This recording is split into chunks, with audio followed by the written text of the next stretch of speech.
We're not marching to Ruby Ridge. We're marching to Boston Harbor. We're starting a march for our Second Amendment rights and for every square inch of the Constitution. And we're going to follow the examples of patriots who've gone before us in every year of American history. And I know how it's going to come out.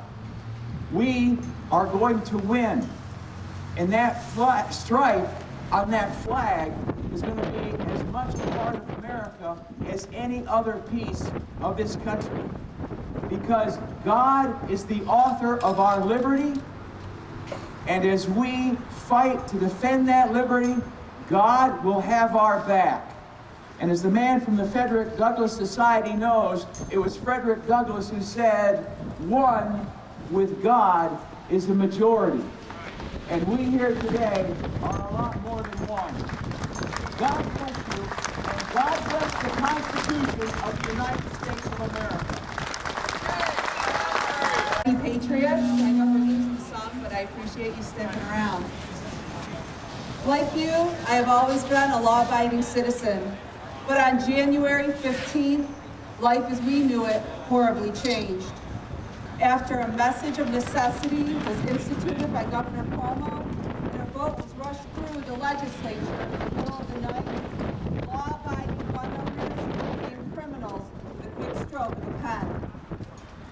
I contacted the Orleans County Legislature members on February 10th, asking that they consider passing a resolution in opposition to the New York State Act.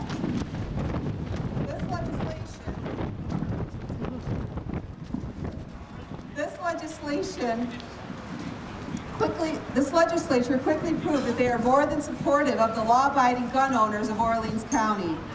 3 days after I contacted them, they unanimously passed a resolution opposing the New York SAFE Act.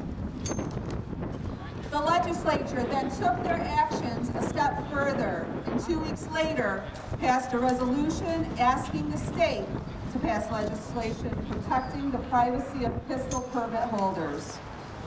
In fact, 52 out of 62 counties support the Second Amendment and have passed resolutions against the SAFE Act.